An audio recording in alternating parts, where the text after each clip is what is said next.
자, 이번 이야기는 목소리만 들으면 누군지 아는데 아니라고 하시는 분을 만나보도록 하겠습니다. 바로 만나볼게요. 돌비님 안녕하십니까? 안녕하세요. 반갑습니다. 너무 기다렸습니다. 아이고 참. 혹시 테슬러즈님은 좋으신 선생님이시죠? 저요? 네. 저는 봉투 이런 거에 예. 봉투는 좋아합니다만 저는 일단 공교육에 몸담고 있지 않고요. 그렇죠. 학교 선생님은 아니니까. 예. 그리고 체벌을 가지도 않고. 그럼 큰일 나죠, 요즘엔. 우리 친구들과 함께 리그 오브 레전드 티어 올리기도 같이 하고요.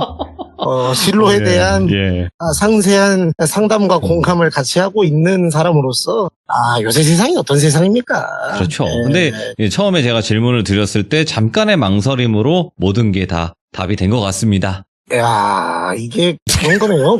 지금 부인분하고 다시 태어나도 사시겠습니까? 해서 한 0.3초 망설이면 끝나는 거 약간. 그렇죠. 이게 사회가 냉정하니까요. 더 분발하고 조심하겠습니다. 감사합니다. 자, 오늘 테슬러즈님께서 찾아오셨으니까 바로 만나보도록 하겠습니다. 렛츠가! 기리십니다. 테슬러즈예요.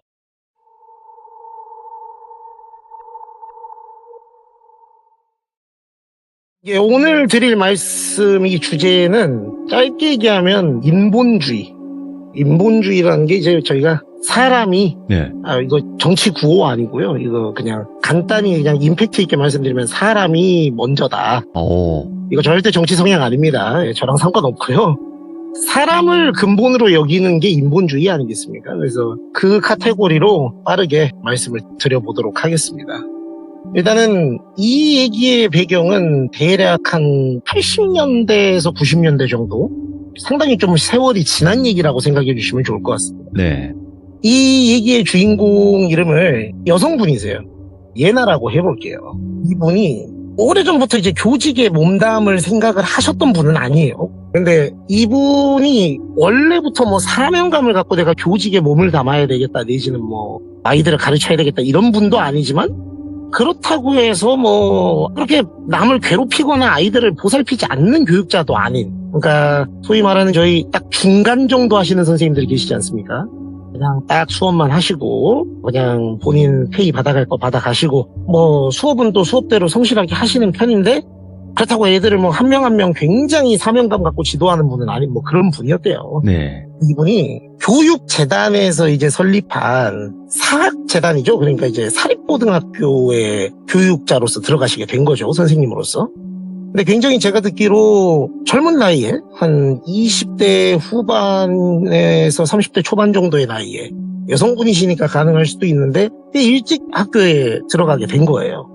들어가서 이제 학교에서 애들하고 소통하고 수업하면서 이렇게 해보니까 적성이 아예 안 맞는 것도 아니지만은 엄청 좋은 것도 아니라서 그 시절 공무원분들 중에 그런 분들이 계셨다 하더라고요. 이제 그냥 안정성과 그러니까 페이가 그렇게 지금도 그렇게 공무원 페이가 세진 않지만 당시는 제가 들어보니까 공무원을 하려는 붐 자체가 일어나기 전이라서 다들 회사 들어가서 돈 많이 받고 은퇴하는 걸 선호했지 공무원 해봤자 페이 얼마 못 받지 않아? 약간 이런 관념이 강했대요. 근데 이분은 약간 가늘고 길게 약간 우리 껌 늘어뜨리면 이렇게 쭉 늘어지지 않습니까? 약간 이런 느낌으로 인생을 살아봐야 되겠다 해서 공무원 연금 보고 한번 다녀봐야지, 솔직히 이랬다고 하더라고요. 근데 이제 이분이 조금 미모가 출중하셨나 봐요.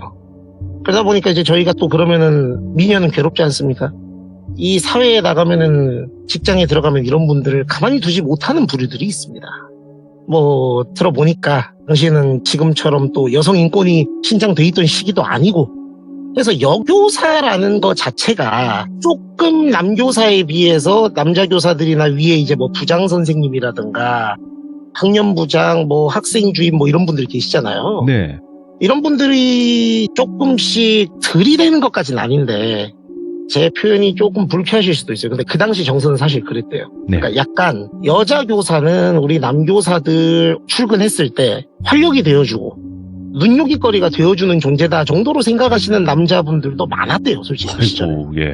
당시입니다. 그래서 이제 이게 어디든 그렇겠지만 참 쉽지 않구나. 그렇다고 해서 이거를 뭐 어디에 신고를 하고 뭐 누구한테 호소하기도 어려운 상황이었다 하더라고요. 그러다가 여기저기 막 집적되는 사람들이 많았는데 결정적으로 일이 터집니다. 그러니까 이분이 제가 듣기로 영어 과목 선생님이었는데 수학 과목 선생님이 계셨는데 나이가 본인보다 대략 한 8살 정도 많은 선생님이었대요. 그러면 이제 나이 차이가 당시 관점으로 봤을 때에도 그렇게 적은 편은 아니니까 뭐 나는 그렇게 관심이 없다 이렇게 생각을 하고 있었는데 진짜 꾸준히 들이대더랍니다. 아주 그냥 끈기가 말도 못하더래요. 죽어라고 들이대더래요. 그러니까 이제 뭐 솔직히 완곡하게도 거절해보고 대놓고 싫다고 나 당신 같은 사람 관심 없다고도 얘기해보고 밥 먹자고 하면 밥 먹었다고도 얘기해보고 우리 그런 짤 있지 않습니까? 나랑 영화 보러 갈래요? 무슨 영화 했더니 나 그거 누구랑 봤어요. 아직 개봉도 안 했는데 뭐 이런 거 거의 그런 느낌으로 그냥 굉장히 철벽식으로 이걸 쳐냈는데도 죽어라 들이대더래요. 그래서 너무 피곤해서 예를 들어 그분 이름을 태철 씨라고 해볼게요. 원래는 처음에는 선생님 이렇게 불렀는데 너무 들이대니까 좀 이걸 쳐내야 되겠다 해서 좀 딱 잘라서 얘기하는 분위기를 만들려고 태철 씨 진짜 죄송한데 저는 교내에서 누구를 만날 생각이 없습니다. 저는 뭐 그렇게 대단한 교사도 아니지만 그렇다고 해서 여기서 누구를 만나서 연애를 할 만큼 그렇게 적극적인 사람이 못 되니까 죄송한데 저희 좀 직장 동료로만 남아있었으면 좋겠다고 이렇게 얘기를 했대요.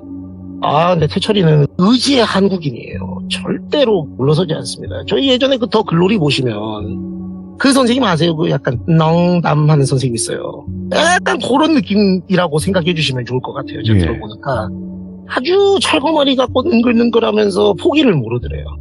그러다가 이제 하루는 이 여자분이 퇴근을 하는데 예나 씨가 퇴근을 하는데 또 따라오더랍니다.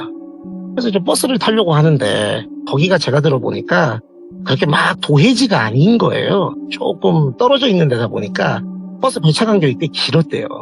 그래서 이제 뭐 한 30-40분 넘게 걸리는 버스를 기다리고 있는데 그 남자분은 태철이는 자가용이 있었답니다. 당시에는 흔하지 않았는데 자가용을 딱 타고 그 버스 정류장 앞에 와가지고 빵빵 하면서 예나씨 집 어디 가요? 집 저쪽이지 않아요? 막 이런 식으로 아는 척을 나가더래요. 그러니까 또 시작이구나 싶어가지고 집 갈 건데 가던 길 가세요 그랬다는 거예요. 그러니까 진짜 빡빡하네. 내가 뭐 예나씨를 납치할 거예요? 어디 잡아갈 거예요? 뭘 할 거예요? 나 직장 동료인데 선의로 받아주라고 막 끈질기게 그래도 그러니까 너무 싫어하고 얘기를 하는데 약간 그런 가스라이팅 비슷한 걸 하더래요. 네가 내 호의를 여기서 계속 거절하면은 너 진짜 이건 너무하는 거다.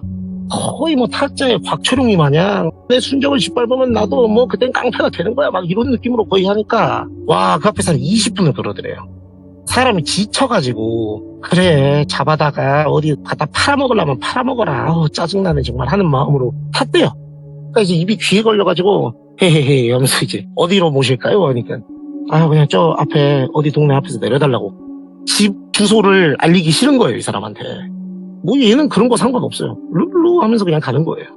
하면서 뭐 예나씨 혈액형은 뭐예요? 별자리는 뭐예요?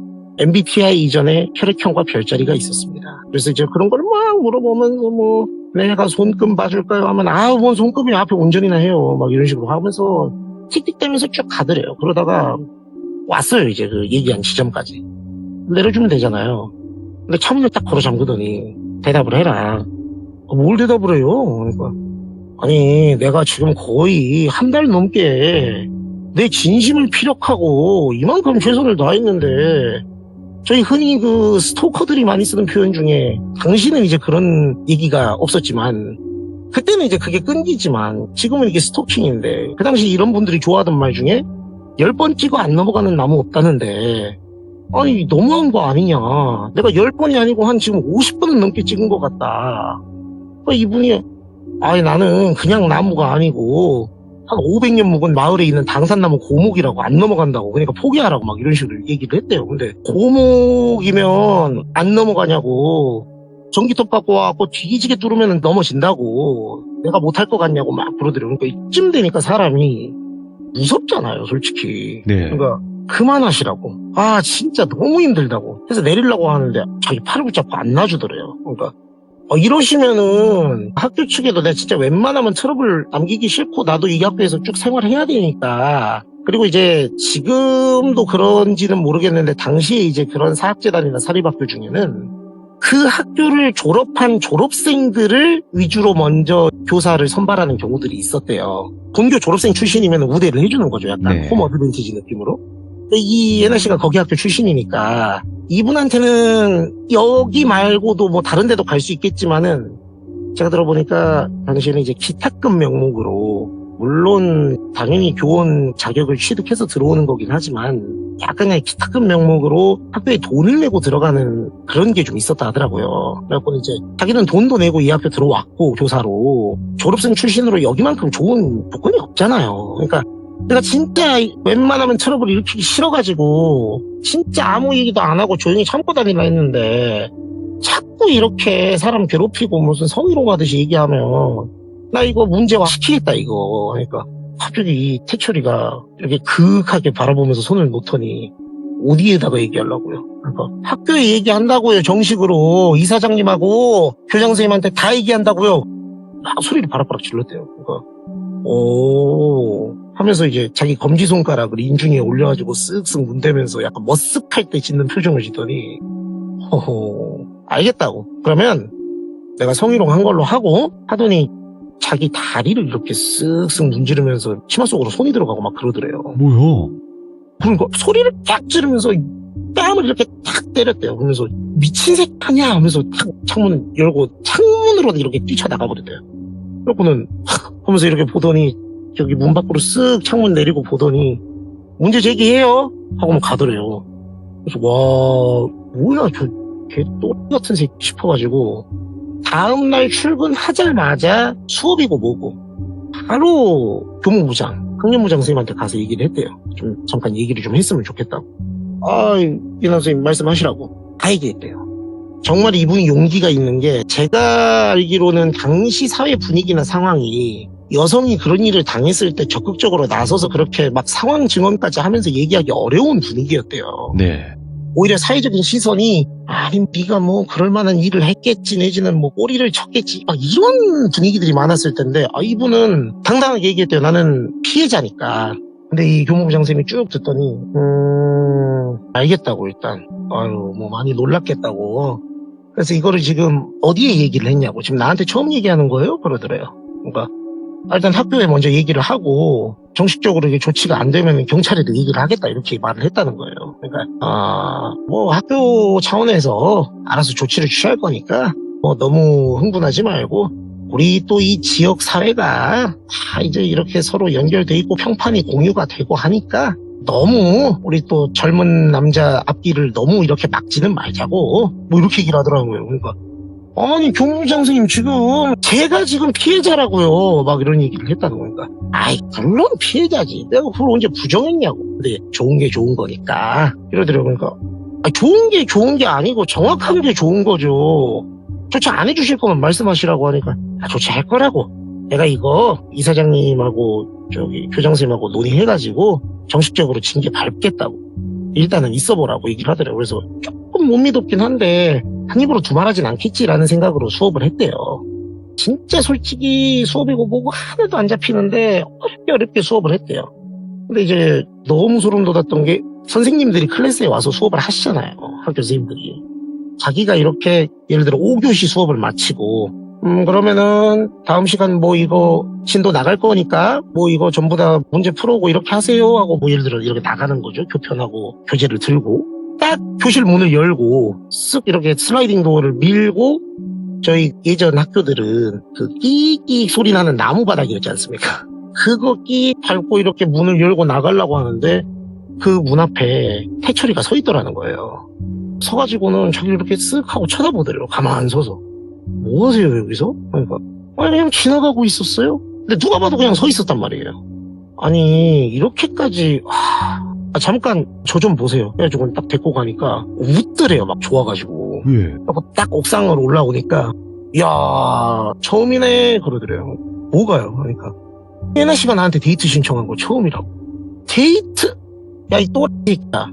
내가 지금 너한테 데이트하자고 했냐? 그러니까 봐봐요. 성인 남녀가 단둘이 손을 잡았다는 게 이 여성분이 너무 화가 나가지고 이해나 씨가 태철이 손을 확 낚아채고 끌고 온 거거든요. 손을 잡고 성인 남녀 둘이 단둘이 아무도 없는 곳에서 대화를 나눈다. 이게 데이트지 뭐가 데이트냐. 나 이제 존대 안 합니다. 나한테 왜 이러냐고. 당신 내가 이미 학교에 다 얘기했고 네. 징계 조치 들어간다 했으니까 당신 이제 끝났다고. 옷을 벗게 되든 정직을 먹든 다른 데로 뭐 발령 뭐 쫓겨나서 뭐 이 지역에서 매장이 되든 당신 내가 안 미안해할 거라고 하니까는 아이고 그렇구나.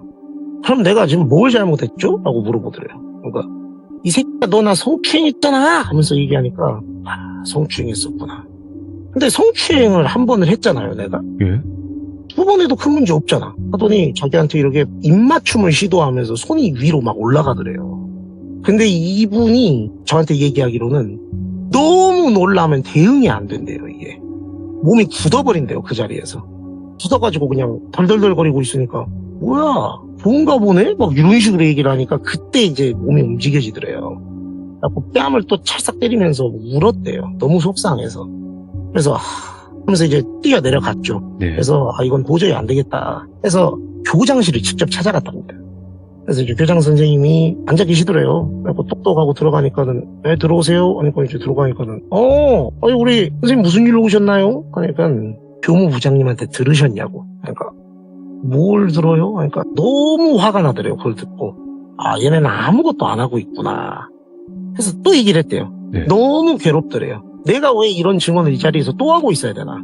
근데 이걸 쭉 듣더니 제가 소름 돋았던 게 교무부장하고 반응이 똑같더래요. 아예 똑같더래요. 짓는 표정까지도. 그러니까 그 표정이 당황하면서 어떡하지 하는 표정인데 자기한테 하는 말이 무슨 말인지 알겠다고. 네.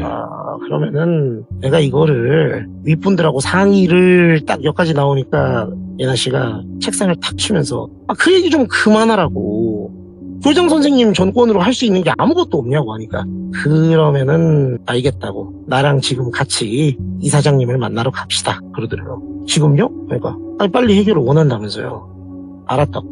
그래서 이렇게 같이 이사장님실로 가는데 너무 답답했는데 이제야 해결이 되려나라는 생각으로 찾아갔대요. 그리고 똑똑하니까 이사장실에서 이사장님이 아무 반응이 없더래요. 안 계신가 라고 생각을 했더니 교장선생님이 접니다 이사장님 하니까 들어와요 그러더래요. 그러니까 뭐야 싶었는데 문을 이렇게 쓱 열고 들어가니까 이사장님이 분재를 닦고 있더래요. 저 영화에 많이 나오는 설정 있지 않습니까? 그래서 아이고 어떻게 왔냐고 두 분이 나란히. 그러니까 제가 좀 말씀드려야 될 게 있는 것 같다고 교장 선생님이 그러더래요. 그래서 앉으시라고.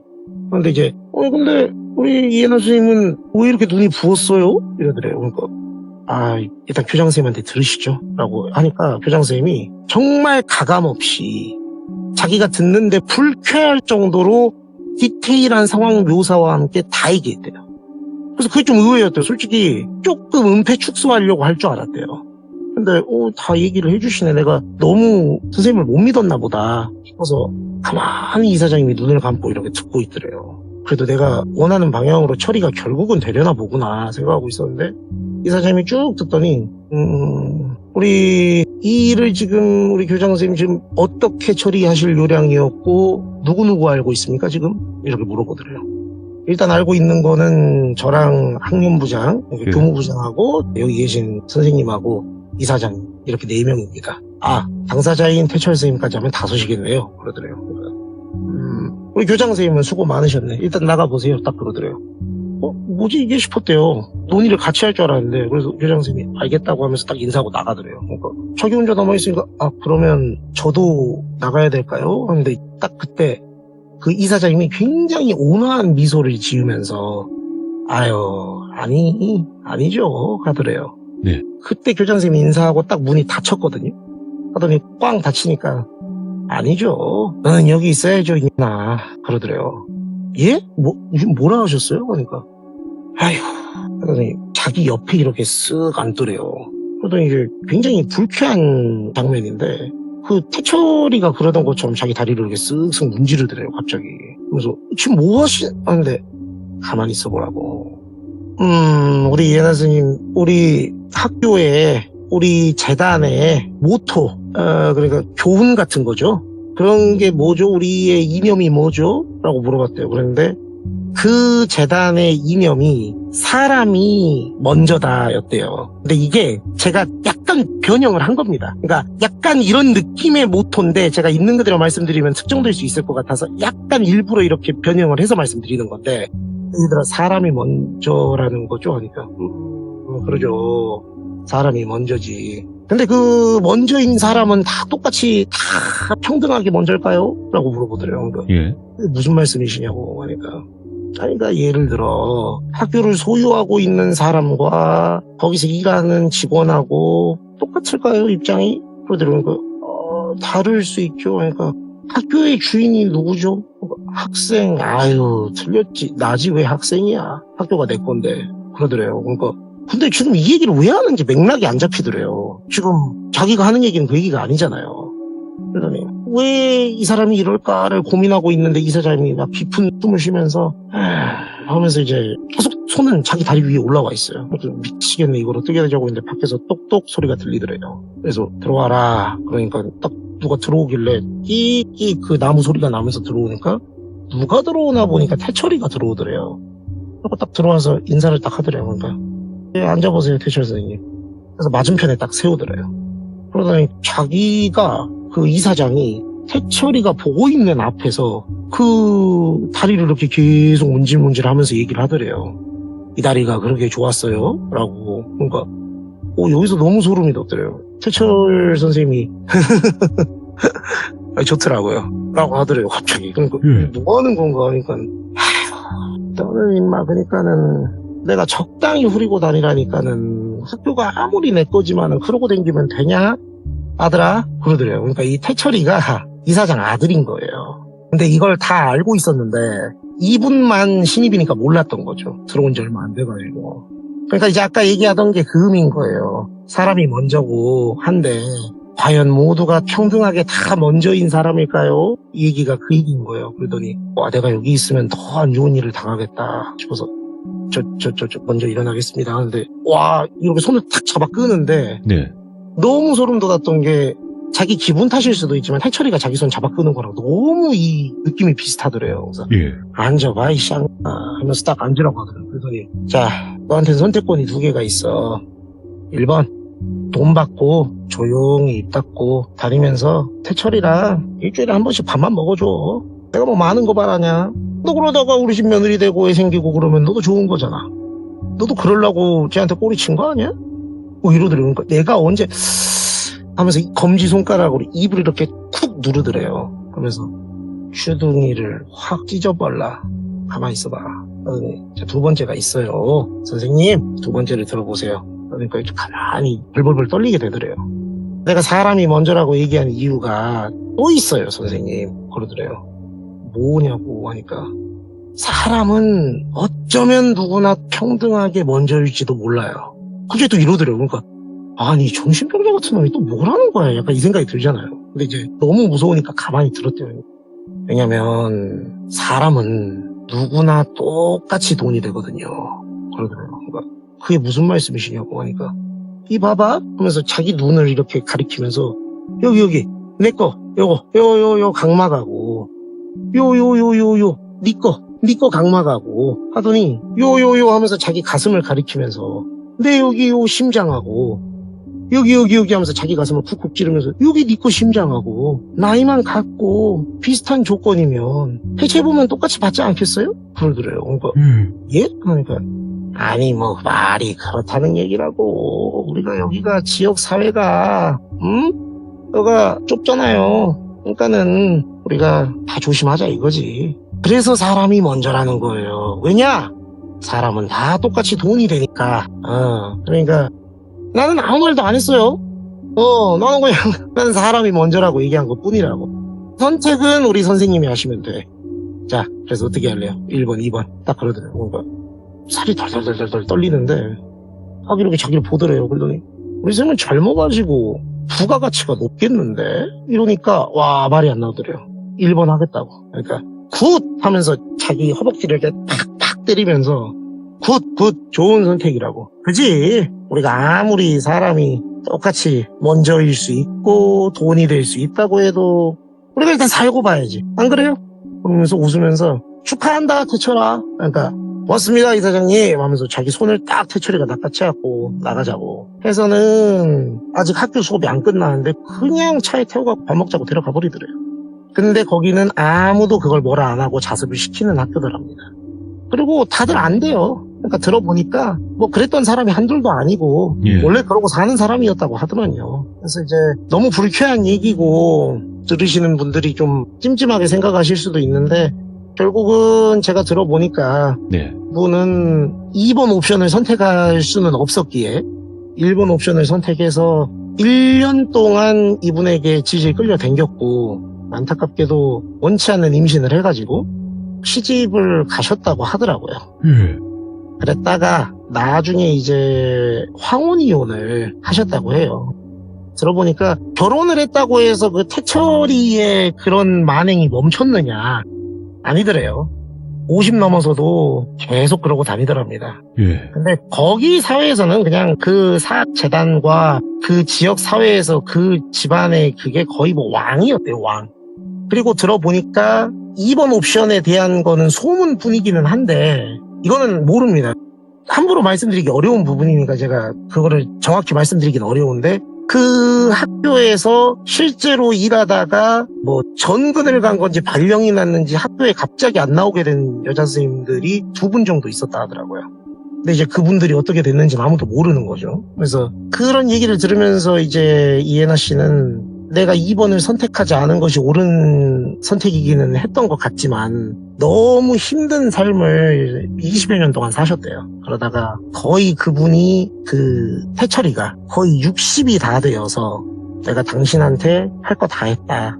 애도 낳아서 성인으로 장성시켰고 당신 집안에 해줄 거 다 해줬지 않냐. 며느리로서 도리 다 했다. 나 이제 거의 뭐 할머니나 다름없는 나이지만 뭐 이미 당연히 교직은 그 집안에 시집 가면서 그만뒀고요. 이제 나를 좀 놔줘라. 어차피 이거 계약직 아니냐 거의 당신과의 삶이 하니까 태철이가 거의 이제 할아버지가 돼가지고도 기력이 쌩쌩하더래요. 그러더니 그러자고. 사실 나도 뭐 너한테 미안한 느낌은 좀 있다고 하면서 금고에 가서 뭐를 꺼내오더래요. 그러더니 나가서 먹고 사는데 쓰고 당신과의 정이라고 생각해라. 나 그래도 이 정도면 꽤 괜찮은 사람 아니야? 막 웃으면서 껄껄껄껄 이러는데 진짜 죽여버리고 싶더래요. 근데 힘이 없으니까 내가 이 돈은 필요 없다고. 나도 나름대로 모아둔 돈 있다고 하는데 와 태철이가 끝까지 진상이었던 건 받아. 안 받으면 진짜 죽여버릴 거니까. 너는 잘 들어. 이게 웃기네. 끝까지 자존심 부리네. 너는 내가 시키면 시키는 대로 하는 거야, 이상아. 야, 이 말을 한 20여 년 전에 우리 아버지한테도 듣고도 아직도 정신을 못 차리냐? 이제 내가 이사장인데? 그 사이에 태철이가 이사장이 됐어요.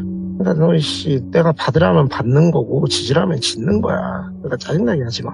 받고 꺼져, 이제. 하는데 아들이 있었습니다. 아들이 이제 장성이 돼서 성인이 됐다고 말씀드렸잖아요.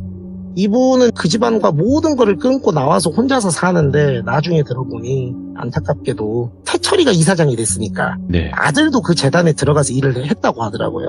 근데 이게 피는 못 속인다는 말이 무섭듯이 그 아들도 똑같이 그러고 산다고 얘기를 들어가지고 자기 아들이라서 뭐라고 얘기를 하고 싶고 그러지 말라고 하고 싶고 네 엄마도 나도 그렇게 왔다고 얘기를 하고 싶은데 그걸 밝히면 자기가 어떻게 될지 모르겠으니까 못 밝히겠다고 얘기를 하시면서 지금도 그 재단은 있답니다.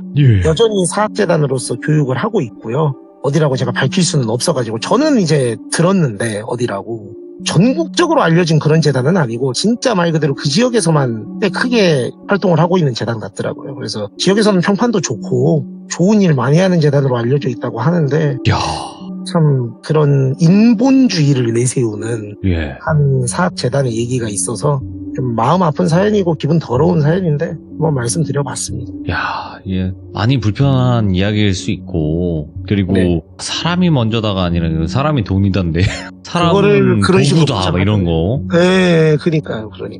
와, 섬뜩하네. 그러니까 이게 겉으로는 밝아 보일 수 있고 되게 좋은 일들을 많이 하는 곳이 있잖아요.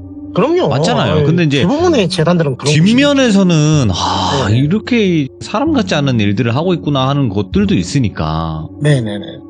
이거는 잘 또 봐야 된다라고 생각이 들고, 오늘 이야기가 굉장히 또 한 사람의 인생이 그렇게까지 또 망가질 수 있구나를 알 수 있었습니다. 마음 아픈 얘기고 더러운 얘기인데 들어주신 분들 감사합니다.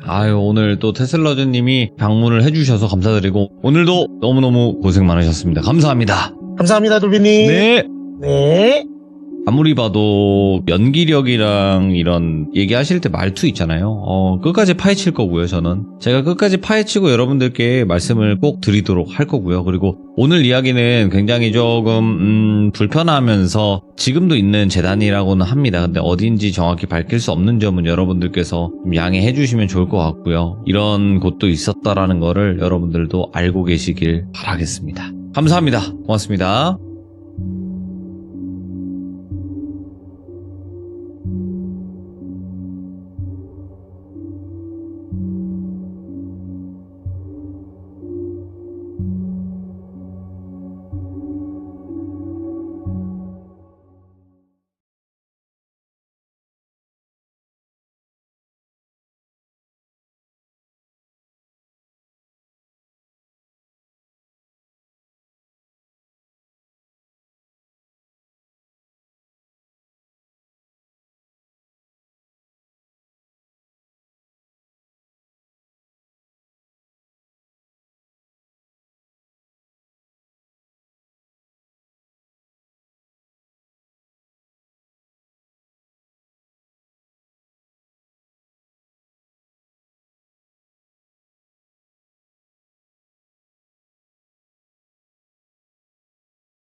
자, 이번 이야기는 시청자 태즈님께서 시들무에 찾아와 주셨습니다.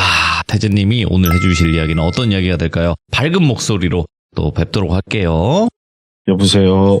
밝은 목소리로 뵐 줄 알았더니. 다시 하겠습니다. 그러면. 죄송합니다. 아니요. 무슨 일이 있으신 거 아니죠? 아닙니다. 다시 한번 그럼 다시 사인 주시죠. 이거 이렇게, 예. 제가 눈치가 더럽게 없었네요. 죄송합니다. 아니요. 저는 당연히 항상 텐션이 높으셨기 때문에 그럴 줄 알아서. 자, 여보세요? 반갑습니다. 안녕하세요. 좋은 아침입니다. 저녁입니다. 예. 식사들은 다 하셨는지 모르겠네요. 예. 반갑습니다. 안녕하세요. 예, 반갑습니다. 네, 아이고. 또 이른 아침에 찾아와 주셔서 감사드립니다. 예, 눈곱도 못 떼고 앉았네요. 예. 자, 오늘 태즈님께서 그래도 또 시간 내주셔서 오랜만에 찾아와 주셨는데 바로 출발을 해보도록 하겠습니다. 렛츠고! 기리십니다. 태즈예요.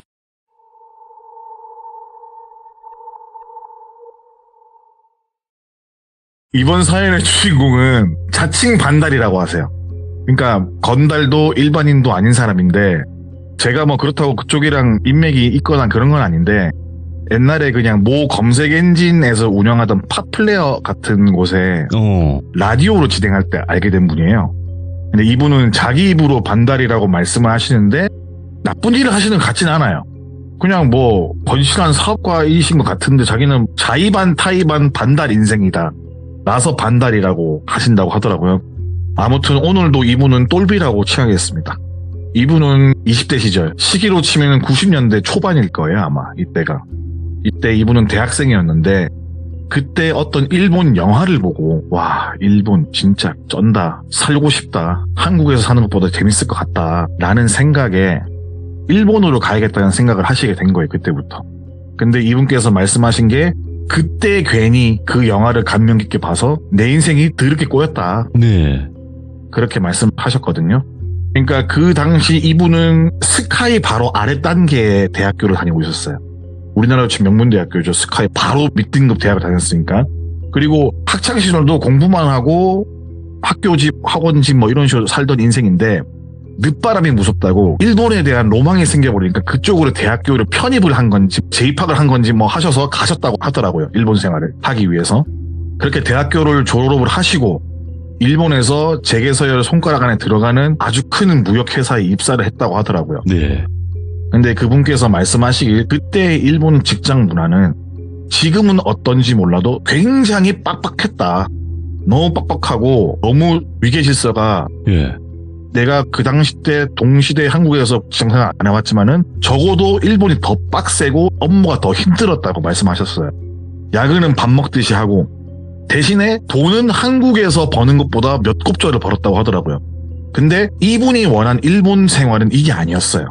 조금 더 여유롭게 있으면서 우리가 흔히 영화에서 보면 일본 여름 풍경 이런 거 있잖아요. 네. 약간 버들나무 막 하면서 자전거 떼릉떼릉 타면서 논밭 가로지르고 뭐 이러면서 그런 거를 눈에 담고 싶고 그랬는데 일에 치여 사니까는 그런 거를 못 담고 사니까는 이거는 내가 원했던 삶이 아니다. 내가 영화에서 봤던 그런 일본의 모습이 아니다. 내가 일에 치여서 이렇게 사는 것보다 한적한 곳으로 가서 돈은 조금 덜 벌더라도 사람에 안 치이고 일에 안 치이는 그런 워라밸이 좀 있는 일을 한번 구해봐야겠다라고 생각을 하고 퇴사를 하게 됩니다. 그 큰 기업을. 그래서 한적한 곳이 어딨나 한번 지도 같은 것도 보고 지역 같은 거 안내문 같은 것도 보고 그 지역에 있는 또 구인관공 같은 것도 보고 하다 보니까는 어떤 조그만한 소도시인데 단순 사무직을 구한다는 구인 광고를 접하게 돼요. 근데 그 도시에 대해서 1도 지식이 없어서 이 도시가 과연 갈만한 도시인지 아닌지 막 비교를 해보고 자료를 찾아보니까는 자기가 원하는 그런 일본 여름의 풍경을 딱 담을 수 있는 그런 곳인 거예요. 그래서 오케이, 여기다. 이곳이야말로 진정한 일본 라이프다. 이게 진짜 와타시와다 이러면서 그곳으로 이동을 하신 거예요. 그래서 이동 시간은 대충 도쿄에서 6시간 정도 걸리는 그런 곳이었는데 기차역에 딱 내리니까는 진짜 아담하고 이쁘고 정리가 잘 된 시골 마을이었다고 하더라고요. 눈앞에는 딱 내리는데 자전거를 타고 가는 사람들이 있고 앞에는 밭인지 논인지 열심히 일하시는 농부님들도 보이고 풀네음도 코끝을 살살 간지럽히는 게 딱 이거다. 이거지. 이러면서 면접을 보러 네. 그 사무실로 가게 됩니다. 근데 예. 그 사무실이 기차역에서 그렇게 멀지가 않았다고 하더라고요.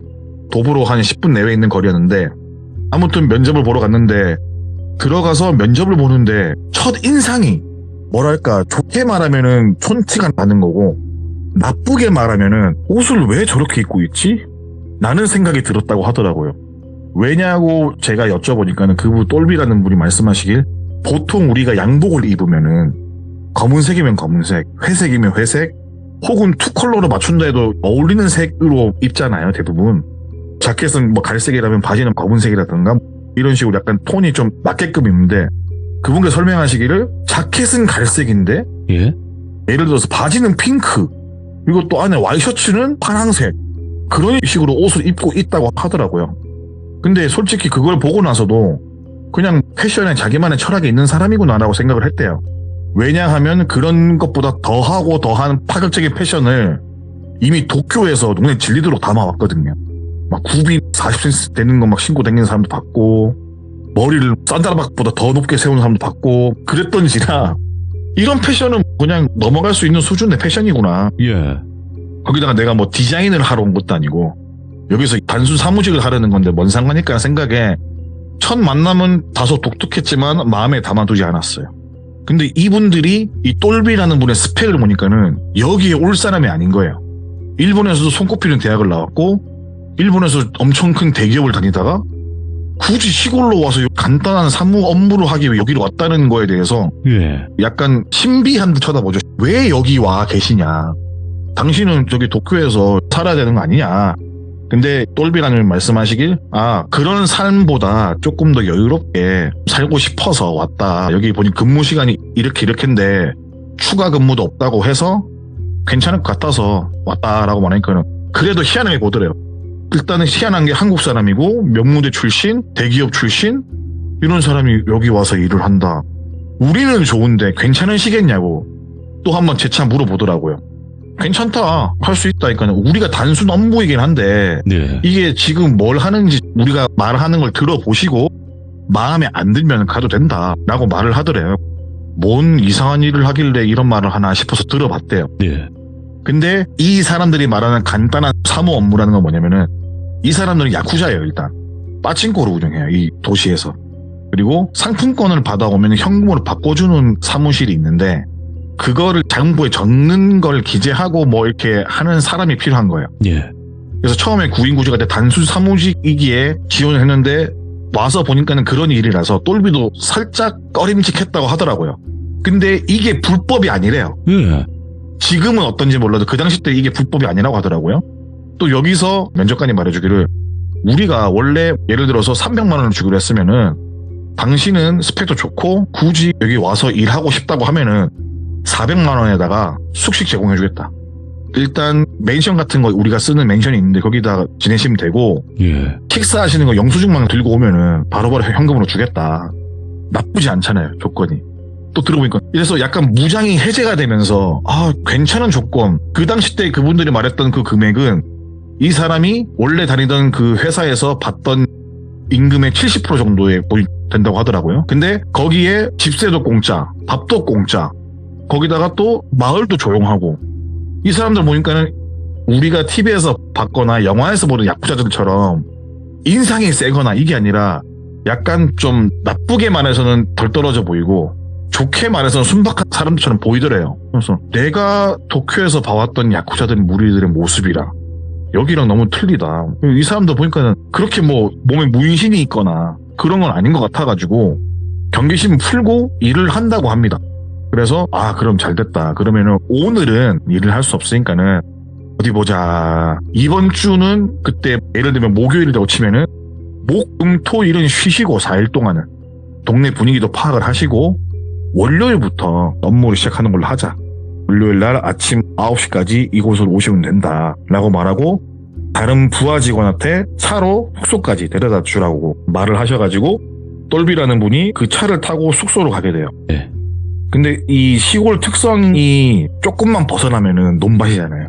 근데 그 도로 끝에 꽤나 이쁘게 잘 지은 맨션 하나가 있더래요. 오. 근데 그 맨션으로 가는 길이 정비는 다 된 부지 같은 걸로 다 구역을 나눠놓은 자리인데 초입길은 주차장에 있고 그 뒤에 그냥 그 부지들은 다 비어있는 땅인데 그 길 끝에 맨션이 있었대요. 그리고 그 맨션 뒤로 강이 흐르고 그리고 그 맨션으로 들어가기 위해서는 약간 높은 담을 지나가야 되는데 그 담을 지나기 위해서는 큰 문을 열고 들어가야 된대요. 근데 그 문을 지키는 경비가 있어요 또. 그래서 뭐 배달을 시키거나 이러면은 거기서 경비가 픽업을 해서 갖다 줘요. 그런 식으로 시스템이 되어 있었다고 하는데 여튼 그 맨션을 배정받고 정문을 통과해서 차로 한 1분 정도 더 가니까는 딱 맨션 앞에 정문에 딱 도착하더래요. 내려주고 호실을 배정받죠. 근데 제일 꼭대기층에 받았어요. 한 8층쯤 되는 걸로 그때 그분이 기억하시는데 그 데려다준 직원분이 아무 말도 안 하고 8층에 딱 짐을 넣어주면서 하는 말이 우리가 이렇게 보여도 우리도 조직적인 일을 하는 사람들이라 밤에 좀 시끄러울 수 있다. 그래서 우리 숙소 쓰는 것보다 더 높은 곳을 일부 줬다. 왜냐면 밑에 있으면 시끄러울 수 있으니까는 네. 이 밑에 층하고 밑에 층 아무도 없다. 1, 2, 3층만 우리가 쓰고 4층, 5층, 6층 이쪽은 사람들이 거의 없으니까는 아마 시끄럽진 않을 거다. 그리고 당신이 관여하지 않은 일에 대해서 관심을 가지지 마라. 이것만 지켜달라고 말을 하더래요. 네. 만약에 당신이 책임질 수 없는 일에 관여를 해서 벌어지는 일에 대해서는 우리는 책임이 없다. 그러니까 여기서 지내는 동안 시끄러운 소리가 나든 술 먹고 길바닥에 오줌을 싸든 신경을 쓰지 말래요. 알겠다고 했죠 그냥. 근데 그때 느낌이 뭐냐면 이렇게 말을 하는데 약간 무게감이 느껴지면서 이 사람도 그래 야쿠자는 야쿠자구나 라는 걸 알게 되는 거예요. 그래서 짐을 풀고 집을 싹 보는데 제품이라는 게 아무것도 없잖아요. 뭐 냉장고가 있겠어요 뭐가 있겠어요. 아무것도 없죠. 그냥 뭐 다다미식으로 된 방 같은 게 있고 그냥 약간 일본의 현대와 과거가 공존하는 느낌으로 지어진 집이래요. 안방은 문이 돼 있고 화장실도 문이 돼 있고 뭐 이렇게 되는데 거실로 들어간 다다미 돼 있고 뭐 약간 이런 느낌적인 느낌? 그렇게 되어 있는데 괜찮네 이러면서 뒷배란문을 딱 여니까 강이 딱 흐르고 바람이 싹 불면서 그래 이거지 라는 생각을 하고 그날 저녁이 되기 전에 잠시 낮잠을 한숨 잡니다. 네. 그러다가 소리를 지르는 소리가 한번 깨요. 한 오후 5시쯤에 이런 소리가 깨는 거예요. 그때 뒤에 베란다 문을 열어놓고 낮잠을 자고 있었는데 뭐지 하고 밑을 내려다 보니까는 강가에서 사무실에서 봤던 사람들 중에 좀 약간 덩치가 있던 야쿠자들이 물놀이를 하고 있더래요 거기서. 그래서 물놀이를 하는구나 하고 보면서 담배를 한 대 탁 피는데 가만히 보니까 이제 그때는 잠이 덜 깬 상태에서 봤던 거고 담배를 한 모금 두 모금 먹다 보니까는 물놀이가 아니더래요. 왜냐면은 물에 들어가 있는 사람 한 명이에요. 그 주변으로 둘러싸여 있고 주변 사람들은 웃으면서 있는데 물에 들어가는 사람은 소리를 지르고 있는 거야. 이게 뭐지? 라는 생각에 망설이고 있는 타임에 물에서 그 사람 꺼내서 다시 맨션 들어가더래요. 그래서 뭐지? 내가 지금 뭘 본 거지? 이거 맞는 건가? 라는 생각이 들고 그날 이후로 주말까지는 별일 없이 지나가고 월요일날 출근을 하게 돼요. 일단은 월요일 출근하기로 했으니까 일단 해보고 좀 안 될 것 같으면은 일을 하지 말아야겠다. 네. 하고 월요일 출근하는데 별거 없더래요. 너무 조용하더래요. 그러니까 밖으로 오는 사람도 몇 명 없고 그냥 출근해서 놀다가 퇴근하는 그런 정도? 그래서 굳이 나를 구인구직할 필요가 있을까라는 정도로 네. 이거는 그냥 자기들끼리 해도 충분히 할 수 있는 양인데 왜 나를 뽑았을까? 라는 생각을 하면서 퇴근을 했다고 해요. 근데 여기서 이제 첫 번째 사건이 벌어지는데 퇴근을 하고 샤워를 하고 나왔는데 신입사원 오셨으니까 우리가 파티를 열어주겠다 라고 번화가로 부르게 돼요. 술을 먹고 되게 화목한 분위기에서 식기도 약간 오른 상태로 다시 숙소로 복귀를 하게 됩니다. 맨션으로. 복귀를 해서 잠을 자려고 이부자리를 피는데 뒷베란다 문 여는데 밑에 구석에 어떤 검은 물체가 있더래요. 그래서 이게 뭔가 하고 봤대요 계속. 근데 계속 보다 보니까는 아주 머리가 긴 여자가 벽을 보고 서 있더래요. 그냥 그 기모노 같은 옷을 입고 얼굴을 안 보여주고 벽을 바라보고 서 있더래요. 깜짝 놀래죠. 근데 거기다가 이게 방에 불을 끈 상태가 아니라 방에 불을 킨 상태였어요. 집에 들어온 방에 불이 켜잖아요 당연히. 근데 그쪽 면으로 여자가 서 있는 거예요. 그래서 깜짝 놀래죠. 귀신이고 뭐건 간에 사람이라고 생각을 하든 귀신이라고 생각을 하든 깜짝 놀랄 거 아니에요. 누구냐고 물어봤어요. 근데 누구냐고 물어봐도 대답을 안 해요. 누구시냐고요 하면서 저벅저벅 걸어가니까는 여자가 보통은 걸어오면은 힐끗 보거나 이럴 거 아니에요. 그런 것도 아니고 계속 그 자리에 가만히 있는 거예요. 그래서 누구세요라고 하고 어깨를 잡았는데 너무 차갑더래요. 손이 얼 정도로 차갑더래요.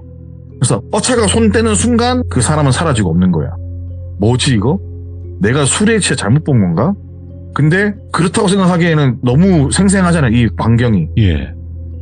너무 찝찝한데? 라는 생각에 잠은 자야겠고, 너무 찝찝하고, 원래 거실에서 잠을 잤는데 안방으로 침구로 옮겨서 일단 잠을 잤다고 하더라고요.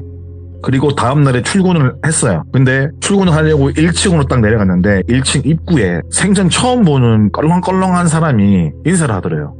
좋은 아침이라고. 그러길래 반갑다고 하니까 새로운 신입사원이냐고 하길래 맞다고 하니까 내가 어제까지 출장 갔다 와서 오는데 나는 예를 들어서 담아내기 과장이다 이런 식으로 인사를 하더래요. 근데 되게 젊어 보이더래요. 한 22, 셋?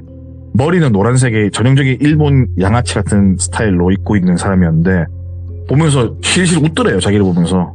여기 온 거 축하한다고. 그래갖고 반갑다고 이렇게 얘기를 했죠. 이렇게 얘기를 하면서 하는 말이 어제 봤냐고. 아니요, 어제 뭘 봤냐고 하니까 어제 그 집에 있는 귀신 봤냐고. 웃으면서 말을 하는 거야. 귀신이니까 그 있잖아, 벽 보고 있더래. 그걸 어떻게 하냐고 하니까 원래 그 집에서 있는 귀신이라고. 내가 재밌는 얘기를 해줄까 이렇게 하는 거야 갑자기. 그래서 무슨 재밌는 얘기 한다고 나 지금 출근해야 된다 이따가 하자니까 괜찮다고 내가 거기서 높은 위치에 있어서 내가 전화 한 통 하면 된다고 재밌는 얘기 하나 해줄 테니까 듣고 가라고.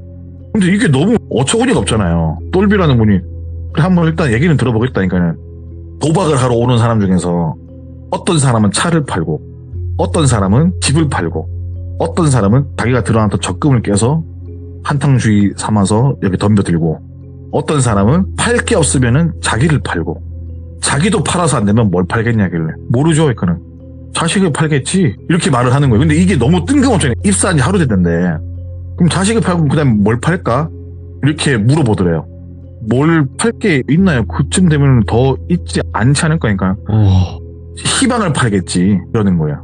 희망이요? 라고 물어봤어. 다시 그 사람이 하는 말이 잘 들어봐. 그때 도박의 몫으로 카이저라는 그 만화가 있잖아요. 정말 좋아하죠. 그 보면은 지하로 가서 돈을 벌어서 탈출하고 막 그러잖아요. 예. 도박을 하고. 지하가 그거는 희망 있잖아요. 희망. 그렇죠. 나갔을 때 희망이 있잖아요. 그 희망도 돈이다. 그 희망까지 우리는 가져간다. 나중에 정 팔 게 없으면 우리는 희망을 주는 척 하면서 희망을 다 뺏는다. 그래서 나는 가끔 내가 해이해지거나 내가 인간성을 조금 더 가질 것 같으면은 나는 그 집에 가끔 올라가 잔다고 혼자. 귀신을 보는데 나는 무섭지가 않다 이렇게 말을 하는 거예요. 근데 들으면서도 이런 사이코 같은 소리가 다 있나 라는 생각을 하고 있는데 차에 타라고 내가 데려다 준다고 차에 타서 출근을 해요. 근데 그 사람은 출근해서 하루 종일 야한 잡지만 봐요. 야한 잡지만 보고 막 야한 말만 하고 난 나라 이러면서 소리만 지르고 있고 그러고 있는데 저 사람이 도대체 뭐하는 미친놈이지 이 생각이 드는 거예요. 이거 내가 이제 이틀이 됐는데 안 되겠다.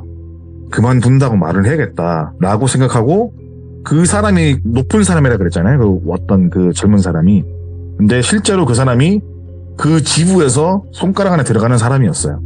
면접 받던 사람들은 그냥 부하 직원들이고 그 사람한테 딱 갔어요. 가가지고 사실 할 말이 있다 라고 말을 했어요. 그러니까 그 사람이 그 똘비를 쓱 보더니 하는 말이 그만두게? 라고 말을 하더래요. 아니 그게 아니라 내가 생각했던 것과 좀 약간 틀린 것 같다. 내가 여기서 일을 하는 게 나한테도 발전되지 않을 것 같고 여기서 내가 생전 겪어보지 못한 일을 겪다 보니까는 약간 좀 정신적으로 혼란이 온다 라는 생각을 해서 내가 그만두는 게 맞는 것 같다 라고 이렇게 앞뒤가 약간 흐리멍텅하게 말을 했대요. 그러니까는 그 담아내기 과장이라는 사람이 책상을 탁 치면서 요시 하면서 딱 일어나면서 하는 말이 그럴 줄 알았다고. 너 그럴 줄 알았어. 좋아 그러면은 그만두고 싶으면 나가서 네 짐 찾고 방 빼서 가. 우리 안 잡아. 이렇게 말을 하더래요. 미안하다고. 일한 거는 안 받겠다니까. 일한 것도 받아가야지. 왜 안 받아가냐고. 짐 다 정리하고 다시 이 사무실로 오라고. 기다리고 있을 테니까 오라고. 아니면은 혼자 들 짐이 좀 많으면은 우리 직원 데리고 가라고. 아니다 택시 불러 가겠다. 택시도 여기 못 들어가니까 그냥 차 타고 가라. 이러면서 직원 하나 붙여가지고 야 너 짐 실어가지고 다시 일로 와. 이래갖고 집에 가서 짐을 싣고 다시 왔대요. 와가지고 딱 앉아가지고 하는 말이 마지막으로 인사를 하고 헤어지려고 그러는데 그 담아내기 과정이라는 사람이 하는 말이 근데 이건 알고 가야 된다고. 뭘 알고 갑니까? 그러니까 너가 여기서 봤던 것들, 우리가 하는 것들, 뭐 내가 했던 말들 네가 함부로 떠들면 난 뭐가 되지? 라고 하는 거예요. 그래서 그럴 일은 없다. 제가 뭐 남는 게 있다고 오늘 겪은 일을 말을 하겠냐, 들은 얘기를. 그런 일은 없다라고 말을 했어요. 그러니까 담아내기 과정에 하는 말이 너 나 믿어? 아니요. 그래 그럼 내가 널 믿겠냐? 너 내 이름 정확히 알아? 내가 자고 나란 환경 알아? 너 내가 부모님이 계시는지 형 동생 있는지 누나가 있는지 너 알아? 나에 대해 알아? 그렇게 알아도 안 믿는 게 사람들인데 오늘 처음 본 너가 그렇게 말하면 내가 믿을 것 같아? 라고 말을 하는 거예요. 똘비라는 분이 그럼 내가 어떻게 했으면 좋겠냐 라고 말하니까는 뭘 하나 적으래요. 그래서 뭘 적냐니까 각서 같은 건데 적으라고. 어떤 각서인가 하고 보니까는 이 얘기를 하지 않는 조건으로 우리나라 돈으로 1억을 내고 가겠다. 그러면 보내주겠다 이거예요. 너가 비밀 유지를 하기 위해서 네가 1억을 맡겨놓고 가라. 우리가 보고 한 10년 정도 있다가 네가 만약에 뭐 진짜로 아무한테 말 안 했으면 그때 돌려줄게. 이게 말이 안 되잖아요. 사실 따지고 보면은. 아니 이게 뭔 일이냐. 이게 앞뒤가 맞는 이게 가당치는 한 내용이냐.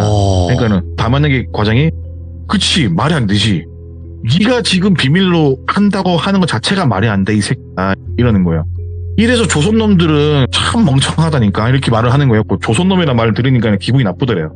그래서 약간 발끈하는데 그 담아내기 과정이라는 사람이 하는 말이 성질 부리면 너 뒤진다 이렇게 딱 말을 하더래요. 너 여기서 지금 세포 하나라도 움찔하면 넌 나한테 뒤지는 거야. 너 여기가 얼마나 무서운지 모르고 왔나 본데 네가 이쪽 문화를 모르니까 단순 사무직 구한다는 게 어떤 의미인지 모르고 구인구직이 뭔지 모르고 와서 하루 이틀 일하다가 우리가 만만해 보여서 가겠다는가 본데 보통 사람들이 이렇게 구인구직 올라올 때 우리나라 사람들은 이게 이런 일인지 알기 때문에 안 올라고 한다 원래.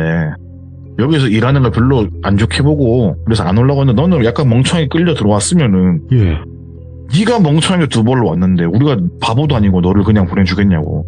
여기서 너의 선택지가 두 개 있다. 1억을 내고 가든지 아니면은 딱 1년만 일하고 가라. 대신 우리가 원래 주기로 했던 70%의 돈 주겠다. 그래서 그 똘비라는 사람이 한 말이 근데 그 방엔 못 있겠다. 귀신 나오는 방을. 알겠다. 그럼 귀신 안 나오게 해줄게. 라고 하는 거예요. 귀신이 안 나오게 할 수가 있는 것도 웃기잖아요. 그래서 따라와 이러면서 어깨동무를 하고 차를 타고 또 맨션으로 가더래요. 그래갖고 부하들을 몇 명 데리고 근데 그 맨션 천장을 뜯더래요. 뜯어내니까는 거기에 랩으로 칭칭 감겨진 그런 사태들이 떨어지더래요. 그래서 이거 치우고 이거 우리 신사에 맡기고 절 좀 하면은 귀신 안 나와. 귀신보다 무서운 게 우리야. 귀신이 뭐가 무섭냐 사람이 무섭지. 트렁크에 싣고 가더래요. 근데 이게 하루 만에 일어난 일이잖아요. 이게 참 똘비라는 분께서 말씀하시기에 자기는 타국이잖아요. 아예 나 하나 없어지면은 뭐 어떻게 찾겠어요. 타국에 나 혼자 아무것도 모르고 그냥 나만의 로망을 가지고 시골에 와서 살면 되겠다라고 했지만은 정작 시골이 위험했구나 라는 생각이 든 거예요. 아 내가 진짜 아무것도 안 알아보고 진짜 멍청하게 내가 시골 내려와 있었구나 라는 생각이 든 거예요. 그래서 부하 직원들은 그 랩에 쌓인 것들을 가지고 내려가고 담아내기 과정을 앉아가지고 담배를 한 잔 탁 피면서 됐으니까는 일하러 가야지 라고 어깨동무를 다시 딱 하고 나가서 다른 차를 타고 일을 하러 가요. 근데 똘비라는 분이 일이 눈에 들어올까요? 안 들어오죠. 근데 궁금증이 생긴 거예요. 그때 똘비라는 분이 말씀하시기에 내가 왜 이걸 물어봤는지 난 지금도 모르겠다라고 말씀하시는데 네. 그 담아내기 과장한테 가서 그런 얘기를 했대요. 이러면은 경찰들이 가만히 있냐고 이렇게 말을 하니까는 그 담아내기 과장이라는 분이 말하기를 가만히 안 있지. 가만히 안 있는데 여기는 가만히 있어 라고 말을 하는 거예요. 여기는 가만히 있을 수밖에 없어 라고 말을 하는 거예요. 무슨 공권력을 주무른다는 그런 소린가? 이거 약간 위험한 발언인데 이 생각을 했는데 야 여기서 우리 가게 우리 어떤 야쿠자도 뭐 먼 파가 있고 뭐가 있을 거 아니에요. 우리 지부에 빚을 안 진 경찰이 없다고. 우리는 안 좋은 약도 하고 안 좋은 사업도 하고 우린 돈 되는 건 다 한다. 넌 잘 모르나 본데 여기가 너 뒤에 저거 강 조금만 내려가면은 바닷가로 바로 이어진다고. 네가 잘 모르겠지만 여기는 중국 사람도 많이 왔다 갔다 한다고. 우리가 그럼 무슨 일을 하겠냐고. 그리고 연초에 우리는 중국 사람도 엄청 많이 놀러와 이렇게 말하는 거야. 여기가 빠찡코가 여기 허름한데 왜 있는 줄 알아? 이건 내국인 상대하는 거 아니라고. 연말이나 이렇게 뭐 예를 들어서 빨간 날 이럴 때 중국인들 온다고. 와서 여기서 아주 많은 일을 하고 간대요. 아주 많은 걸 사가고 아주 많은 걸 해간다. 우린 그걸 제공해주고 그러는 곳이다. 우리는 그렇기 때문에 여기 있는 경찰들한테 뇌물 같은 거 안 먹인다. 예. 한 번 빠진거 데리고 오면 다 빠져갖고 안 나간다. 그래서 우리는 뭐 담보 같은 거 잡거나 그러지 않는데 경찰들이나 네네. 공무원들은 안 잡는데 그냥 적어만 놓는데 장부에다가 그렇게 하고 있다. 그러니까 우리가 뭘 하더라도 크게 관심을 안 가지려고 한다. 왜? 긁어 부수를 만들기 싫으니까. 근데 넌 참 웃기다. 그게 왜 궁금할까? 야, 너 되게 웃기다. 이렇게 말을 하더래요. 그 담아내기 과장이라는 사람이. 야, 너 역시 깡이 보통이 아니다. 보니까는. 네. 야, 너랑 갈 때가 재밌는 곳이 또 있다. 라고 말을 하더래요. 재미난 곳 또 어딨냐고 똘비랑 분이 물어봤어요. 예. 나랑 갈 곳이 또 어딨냐. 그러니까는 일단은 일을 하고 주말쯤 돼서 낚시나 한번 하러 가재요. 낚시를 태어나서 한 번도 해본 적이 없대요. 똘비랑 분. 낚시를 해본 적이 없다. 그러니까는 그냥 배 타고 나가가지고 대충 던지면 알아서 낚아온다고. 알아서 올라오니까는 따라오라고. 주말에 뭐 그래 쉬는 날이니까 초과 근무 쳐줄게. 가자고. 나 너 마음에 든다. 뭔지 모르게 마음에 든다. 가자고 한 거야. 그래서 그 평일날 일을 하고 사실은 도망칠 생각도 했대요. 그냥 내가 이거 도망쳐야겠다. 짐 다 놔두고 맨션 탈출해야겠다 했는데 아까도 말씀드렸다시피 그 맨션은 담이 둘러싸여 있어요. 그리고 경비가 있다 그랬잖아요. 그럼 뒤로 강으로 뛰어들어야 되는데 바로 뒤에 강이 아니라 한 4, 5m 위에 절벽 위에 지어진 맨션이라 가지고 4, 5m 뛰어야지 강에 들어갈 수가 있는 거야. 근데 수심을 알 수가 없잖아요. 근데 내가 아무리 멀리 뛰기를 해봤자 강 깊숙한 곳까지 뛸 수가 없는 그런 구조였대요. 뛰어봤자 내 머리 깨질 거고 도망을 치려고 해봤자 잡힐 거고 방법이 없는 거예요. 그래서 이 똘비라는 분이 무슨 생각을 하냐면은 우리나라도 옛날에는 중식들은 그릇을 가져가잖아요. 배달을 시키면은 그릇을 밖에 내놓으면 가져가잖아요. 그런 식으로 일본의 어떤 그런 체인점 같은 게 있어서 배달을 시킨 다음에 그 그릇 밑에 테이프로 해가지고 살려달라고 종이를 적어서 붙여서 그릇을 내놨대요. 그날 예. 저녁에. 근데 그릇을 내놓고 한 3분 지났나? 똑똑하더래요. 예. 그래서 문을 열었죠.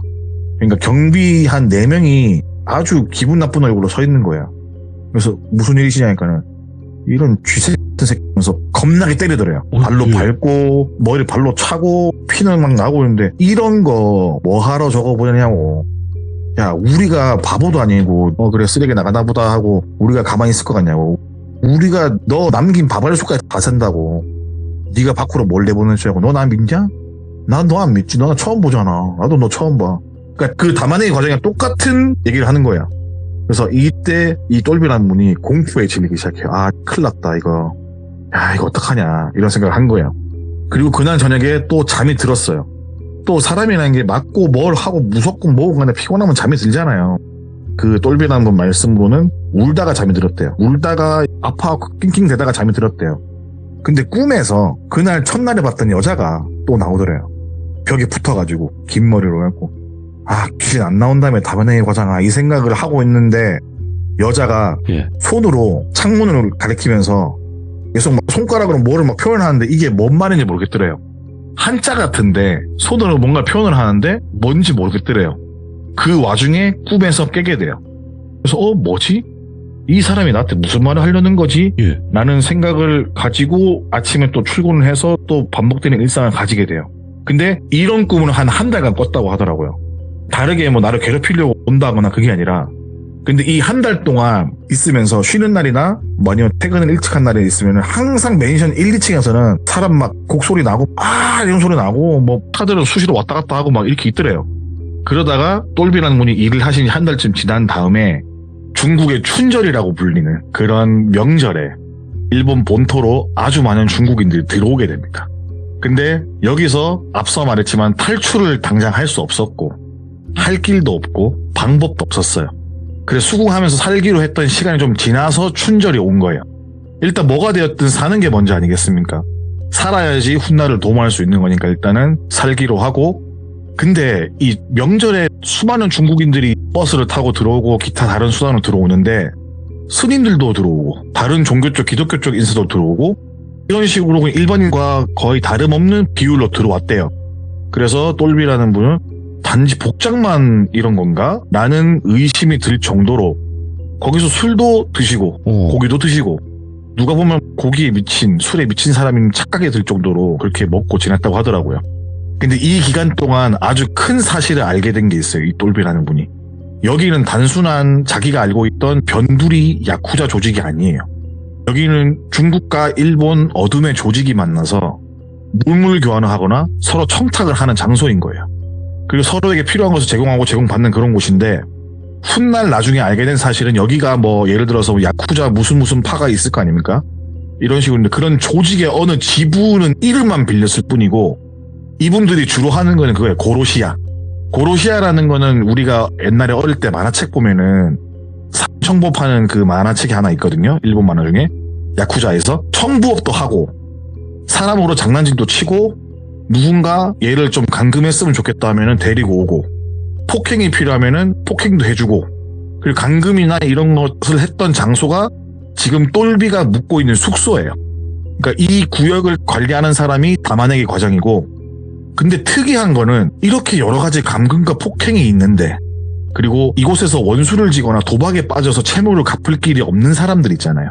그러거나 사업을 방해하는 사람들이라든가 그런 사람들만 모아놓은 거예요.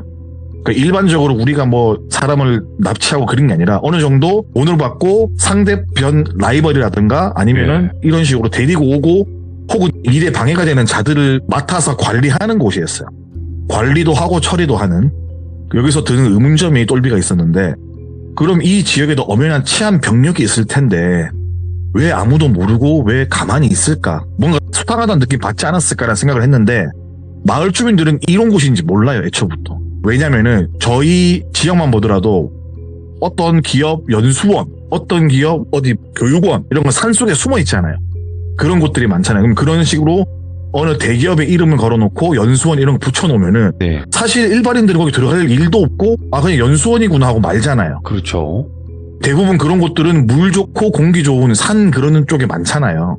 그 지역은 그런 쪽으로 연수원이 많은 대기업의 연수원들이 모여있는 곳으로 유명하던 곳이었고, 근데 그 중에서 절반 이상이 그런 식으로 다른 쪽으로 쓰이고 있던 거죠.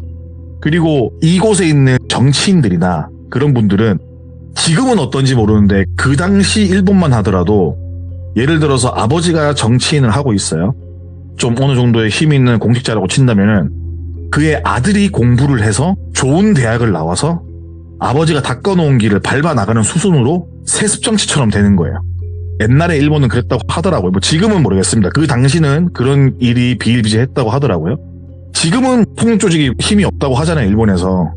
근데 그 똘비가 있던 시절까지는 그래도 어느 정도 권력과 같이 밀착해서 힘이 있던 시절이었고, 큰 사건이 노출되지 않는 이상은 절대 시스템적으로 드러날 수가 없는 구조라고 하더라고요. 마치 카르텔처럼. 그러니까 마을 주민들은 모르고 어차피 여기는 우리 동네는 우리가 살고 있는 곳은 연수원이 많은 동네. 그리고 제가 처음에 알려드렸다시피 맨션 들어가는 길은 담으로 둘러싸여 있고 차를 끌고 좀 더 들어가야지 맨션이 있다고 말씀드렸잖아요. 그러니까 어떤 소음이 나거나 냄새가 나거나 이렇게 해도 딱히 티가 안 나는 거예요. 그런 큰 대지를 쓰고 관리를 하니 딱히 소리다 새어나가지도 않고, 대량의 인원이 들어가더라도 연수 왔나 보다 뭐 그렇게 알고 있으니 그 지역 주민들은 그냥 아무 생각도 안 하는 거죠. 그리고 이쪽이 솔직히 뭐 말씀을 좀 더 드리고 싶은 게 뭐냐면은, 우리나라에서 감귤이나 한라봉 하면 떠오르는 게 어디겠어요? 제주도잖아요, 그죠? 근데 그런 것처럼 이 지역에 특산물이 있어요. 근데 무조건 넘버원의 특산물이 있는데 그게 또 유명해가지고 그런 쪽으로 발전이 돼 있어가지고 약간 좀 시골틱한 분위기가 많이 나요.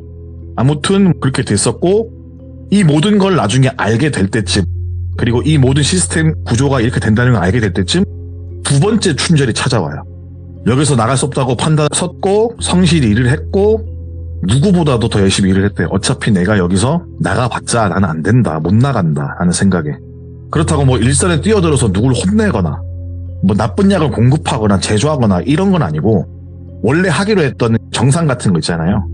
그런 거 및 이제 뭐 세탁 같은 거 시도하는 일을 했었고, 그로 인해서 다마네기 과장의 신임을 얻게 돼요. 다마네기 과장은 슬슬 자기에게 어느 정도의 권력을 쥐어주기 시작했어요. 근데 우리나라 말 중에 그런 말 있잖아요. 사람을 테스트할 때 그 사람에게 일정한 권력을 쥐어줘 보면 그 사람이 어떤 사람인지 알 수가 있다는 말이 있습니다. 다마네기 과장 아래에는 총 3명이 아끼는 부하가 있었는데 그 부하들과 독일 선상에 설 수 있는 자리를 줬고, 필요시에는 담아내기 과정에 다음 가는 권력을 누릴 수도 있는 상황이 있었다고 해요.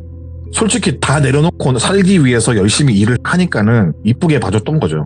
정말로 또 솔직히 금융치료가 좀 컸대요. 내가 솔직히 이 정도 돈 받으면서 누구 눈치 안 보고 일을 하고 있는 거에 약간 녹아든 거죠.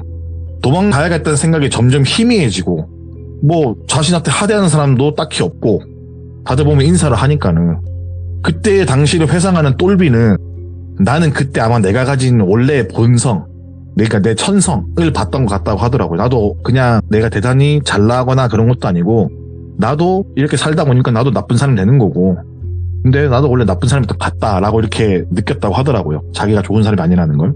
그리고 그렇게 계속 지내고 있다가 이쪽에서 아까 말씀드렸다시피 도박 중독자 혹은 뭐 조직에 방해가 되는 사람들 이런 사람들은 뭐 일선에 나서서 어느 정도 손에 드는 지경까지 이르렀대요. 이 똘비라는 분이.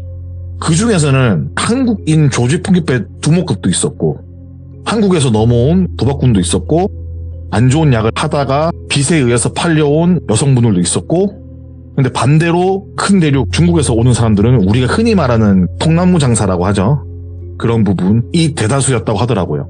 그렇게 일을 관리하면서 신임을 얻고 자기도 이 일에 적성이 맞는 건가라는 생각을 할 무렵 어느 날 중국에서 들어온 상품 아닌 상품을 보고 있을 때 알게 된 부분이 또 있다고 하더라고요.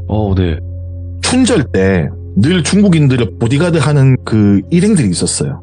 쉽게 말해서 어느 정도 싸움을 하거나 그런 전투요원이라고 할 수 있죠. 근데 그 사람들이 중국 사람이 아닌 거예요. 중국말을 할 줄 아는 북한 사람이었던 거예요. 이걸 어떻게 하게 되었냐면은 늘 다를 것과 없이 물건을 받았는데 그 물건에서 북한 사람이 섞여 있더래요. 근데 그 똘비라는 분은 북한 사람들을 맨투맨으로 본 건 처음이니까 당황해하고 있는데 중국인이라 생각했던 이때까지 봐왔던 가드들이 조선말을 쓰면서 발로 차고 욕을 하는 광경을 봤대요. 야, 이거 내가 아는 것보다 더 깊은 조직이구나. 중국, 일본만 엮여있는 게 아니라 중국 내에 있는 탈북자, 북한 사람도 관련이 있구나. 와, 이 광경은 진짜 이게 지옥인가? 라는 생각이 들 정도로 잔인했다고 하더라고요. 그리고 이곳에서는 시신이 발생이 되면은 옆에 공장이 있었대요. 사료 만드는 공장 같은. 그럼 거기에 분쇄기에 해서 비료처럼 포장을 해서 차에 실어 날랐다고 해요. 근데 알고 보니 그걸 유통하거나 따로 판매하진 않고 그렇게 비료로 만든 걸 바다에 뿌린다던가 아니면 그 인근에 낚시를 가는 조직원들이 그 포대를 들고 가서 미끼처럼 뿌려 썼다고 하더라고요. 아무튼 이곳은 총괄적으로 말씀드리면은 어느 조직에도 속한 쪽이 아니고 세탁소 같은 곳을 생각하면 편할 것 같아요. 자금 세탁, 뭐 위협을 가하는 자들 암살도 해주고 나쁜 약도 공급해주고 제조가 필요하면 해주고 장소도 빌려주고 밀항이 필요하면 배도 제공해주고 기타 등등 이런 거를 하는 업체였던 거예요. 이렇게 또 시간이 흐르고 담아내기 과정에 똘비를 호출을 해요. 그래서 호출해서 불려가서 이야기를 듣는 게 뭐냐면은 너 중국으로 출장을 가야겠다. 거기에도 우리 사무실이 있다. 근데 관리할 사람이 필요하다. 내가 쭉 봐오니까 우리 똘비라면 맡길 수 있을 것 같다. 이제 여기서 어떤 일이 벌어지고 어떻게 일 처리하고 뭐가 들어오고 나가고 하는지 다 알잖아. 솔직히 내가 너를 몇 년간 의심을 하고 봤는데 일하는 거 보니까 우리 사람들보다 더 나서서 하는 거 보고 식구 같으니까 여기서 노하우란 노하우는 다 배웠으니 이제 대륙으로 가서 우리 지역과 그쪽과 징검다리 역할을 해라. 대신 거기서 나오는 수입의 일정 부분을 커미션 떼어줄게. 길게 말고 딱 5년만 출장을 갔다 오자 라는 이야기를 듣게 됩니다. 여기서 한동안 잊고 살았던 한국으로 도망가는 생각을 문득 하게 돼요. 똘비라는 분이. 근데 한편으로 너무 마음이 무너져가지고 나약해진 게 있었어요. 여기서 이제 인류애를 거의 잃어버렸다고 하더라고요. 그리고 내가 아무것도 아니라는 걸 알게 되었고 나도 이 사람들과 똑같이 잡혀오면은 끝나겠다라는 생각 때문에 이제 뭐 한국으로 도망가겠다는 생각을 거의 못하고 있었지만 그래도 어느 순간 이 얘기를 들었을 때 뭔가 꿈틀하더래요. 그러면은 당장 도망가지 말고 차근차근 계획을 세워서 도망을 가보자 라는 생각을 하게 돼요. 중국으로 출국하기 전날까지 휴가를 받아서 이런 짐 저런 짐 준비하고 갈 준비를 했는데 가기 전날에 담아내기 과장하고 1대1로 술을 먹게 됩니다. 그때 담아내기 과장이 이야기를 하나 해줘요. 똘비 내가 혹시나 해서 하는 말인데 대륙으로 가서 도망칠 생각 혹은 한국으로 들어갈 수 있는 생각을 할 수 있으면 하라고. 해볼 수 있을 것 같으면 해봐. 근데 이건 알아라. 우리는 어디에나 있고 어디에나 없다. 막말로 네가 타고 도망가는 택시가 우리에게 빚을 진 약쟁이일 수도 있고 빚쟁이일 수도 있고 너에게 도움을 내밀면서 널 안전하게 한국까지 도와주겠다라고 말한 브로커나 혹은 친절한 시민들도 우리에게 빚을 진 빚쟁이나 약쟁이일 수도 있다. 네가 지나가면서 그냥 길에서 보는 이쁜 아가씨도 우리의 브로커일 수도 있고 네가 인적도 없는 시골로 산으로 도망간다 하더라도 거기서 만나는 상꾼들도 우리 직원일 수도 있다. 우리가 하는 일은 네가 알다시피 더럽고 또 더럽고 더러운 일이고 여기 엮인 사람들이 어마어마하게 많다. 다리 몇 개만 건너면 사람 찾는 거 일도 아니다. 돈 받고 아무도 지도새도 모르게 사람은 죽이는 거 봤잖아. 그렇다고 해도 어디 뉴스에 나오고 뭐에 나오고 하디? 왜 그럴까? 이렇게 얘기를 한 거야. 그러면서 씩 웃더니 똘비야 너 혹시 무협지 좋아하냐? 이러는 거야. 나는 무협지를 좋아한다. 무협지를 보면 개방이라는 문파가 있다. 거지들이 있는 문파인데 거지들은 어디에나 있어. 그래 정보를 캐서 정보를 팔아먹고 살아. 그리고 하오문이라는 데가 있다. 그 사람들은 시장 상인, 일반인 그런 사람들이다. 흔히 보는 사람들이 있는 곳이다. 예. 그런 사람들이 정보를 찾아주고 암살도 하고 그러거든 무협지를 보면. 근데 우리가 바로 개방이고 하오문이야. 대륙? 땅 크지. 어마어마하지. 막상 네가 쏘면 찾기 힘들 수도 있어. 근데 너의 목적은 뭐야? 한국으로 갈 거 아니야. 헤엄쳐서 가게? 버스 타고 가? 비행기 타고 가? 아, 대사관. 그래. 들어가서 뭐 본국의 안전송환 요청 뭐 그런 거? 한국 들어가면 그래. 한국에는 우리 사람들 없어? 우리가 일 던져주면 좋다고 물고 빨고 해결할 사람들 넘쳐 흐른다. 잘 생각해 그냥. 뭐든지 잘 생각해봐. 참고로 도망가도 우리는 안 붙잡힌다. 뭐 우리가 뭐 그렇다 시덥지 않게 네가 먹는 숙소, 출퇴근하는 감시 이런 거 안 해. 대신 알려주는 거다. 딱 한 번은. 우리가 이런 사람이라는 걸 너는 알겠지만 한 번 더 각인시켜주는 거야. 여기서 배울 만큼 배웠고 여기서 일할 만큼 해봤으니까 굴러가는 시스템 누구보다 잘 알 거 아니냐 네가. 예. 그리고 한 가지 비밀을 더 말해주자면은 나 일본 사람 아니다. 나 북한 사람이다. 그래 옛날엔 니들이 말하는 조총련? 그런 것까지는 아니야. 그냥 북한 사람인데 일본에서 나고 자랐어. 따지고 보면 나도 조선놈이라고. 그래서 너한테 이렇게 마지막이라고 조언을 해준다. 혹시나 도망칠 거면은 그냥 꽁꽁 숨어서 살으라고. 어디 뭐 한국으로 들어갈 생각하지 말고 네 정체가 탈로 안 나게끔 꽁꽁 숨어 살라고. 근데 그렇게 해봤자 다 2년 안에 잡힌다고 라는 이야기를 듣게 돼요. 그 이야기 들으니까 또 한국으로 가야 되는 이 마음이 또 꺾이기 시작하는 거예요. 아, 이걸 어떻게 하지? 내가 어떻게 해야 될까? 중국으로 넘어가게 되죠. 이제 중국에 넘어가서 똑같이 일을 해요. 대신 여기서는 보내주는 게 대부분이었고 거기서 뭘 해서 오면은 와가지고 또 뭐 붕대를 하고 하는데 여기는 또 다른 수많은 조직들이 있을 거 아니에요. 와가지고 장부를 정리하고 뭘 하고 이건데 여기서 중국에서는 나쁜 약에 관련돼서는 무조건 사형이거든요. 근데 누군가의 뿌락지로 인해서 혹은 그 똘비라는 분이 말씀하시길 공안에게 뇌물을 조금 덜 줬던 것 같다라고 말을 하더라고요. 중간 책에서. 그래서 잡혀요. 중국에서. 그래서 나쁜 약을 팔았으니 일단 본토 중국인들은 다 사형을 받게 되고 네.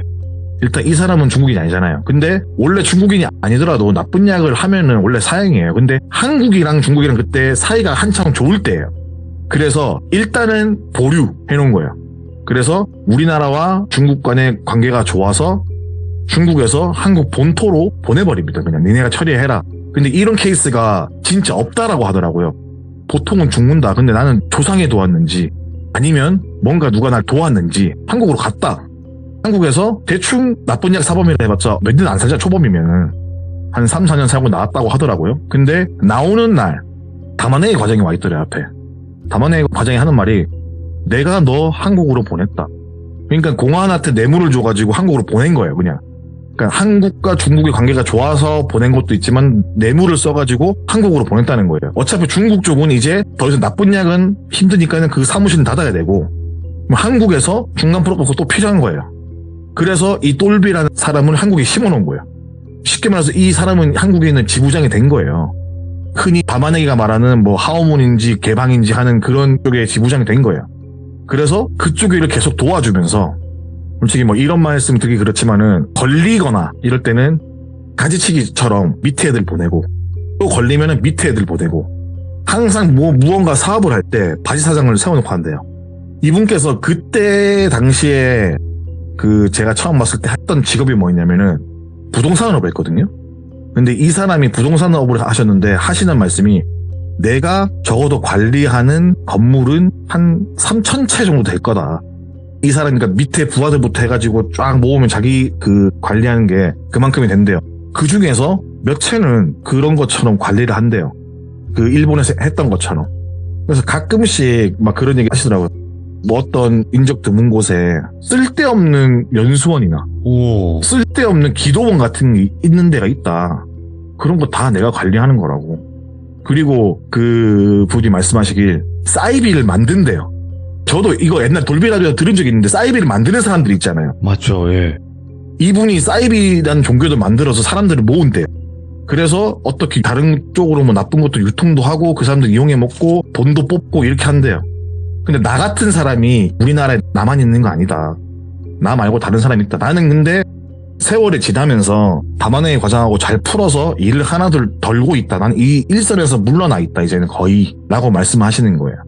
그래서 이분께서 말씀하시는 게 뭐냐면은 세상은 우리가 아는 것보다 훨씬 더럽고 훨씬 냄새난대요.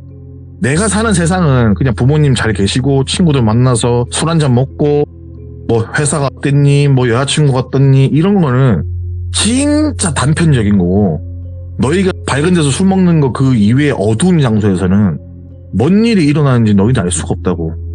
이거를 살아서 말을 해줄 사람들이 거의 없다고. 그러니까 모를 수밖에 없다고. 근데 이 이야기는 제가 지금 최대한 줄이고 맥락을 다 자르고 기타 등등 줄이니까 이야기가 약간 이렇게 된 건데 원래라면은 제가 돌빈이한테 말씀드렸다시피 가지가 원래 더 많아요. 예. 그래서 외전으로 제가 또 따로 계속 준비를 했어요. 예. 귀신에 대한 얘기도 있고 뭐 담아내기 과정 외전이 또 따로 있어요. 네. 그리고 이분이 일선에서 물러난 또 이야기가 또 있어요. 예. 근데 그 부분을 제가 하려고 하니까는 이 편당 한 40분씩 걸리는 거예요. 그럼 아무리 줄여도. 하나의 에피소드네. 그냥 외전이라고 하기보다는. 근데 이거는 따로 들어도, 예. 그러니까 이야기 앞뒤를 안 들어도 그렇지. 예. 충분히 이제 이해는 가능한 내용이거든요. 별개구나. 네, 그리고 이거 어디까지나 개인의 경험에 의한 거고 사실 여부는 솔직히 확인되지 않았어요. 당연하게. 네. 근데 이 이야기 들려주신 분은 어디 가서 이야기해라. 누가 믿겠냐. 마음껏 해라. 허락받고 한 이야기이고 제가 조금 더 디테일하게 하기 위해서 제가 까먹고 있던 부분이나 제가 기억과 틀린 부분이 있을 것 같아서 연락을 해서 여쭤봤어요. 그래서 뭐 시간이 안 맞는 부분 혹은 뭐 이야기가 좀 안 맞는 부분들을 수정도 하고 검토를 해서 최대한 들은 그대로 이야기를 전달하는 그런 이야기입니다. 야, 분량을 어떻게 이렇게 조절을 해주셨을까? 우리 태진님 역시 뭐 짬바가 사실 시들문 짬바가 굉장히 오래되셨잖아요. 전체 기간으로 따졌을 때는 굉장히 오래 해주신 거라고 저는 생각을 하거든요. 그만큼 태진님께서 또 저희 채널을 애정해 주신다고 저는 생각을 하고 저도 태진님을 항상 애정하고 있습니다. 감사합니다. 조만간 뭐 지하 감옥에 방 하나 깔끔하게 마련해 주시기 바랍니다. 알겠습니다. 시간만 좀 나신다면 항상 네. 와주실 것 같은데 너무 바쁘시니까 또 좋은 거라고 저는 생각을 하거든요. 맞습니다. 네. 격주로 오는 게 너무 저 슬퍼요. 매주 오고 싶은데. 알겠습니다. 아이고 오늘 너무너무 감사드립니다. 태진님 고맙습니다. 네, 수고하셨습니다. 네.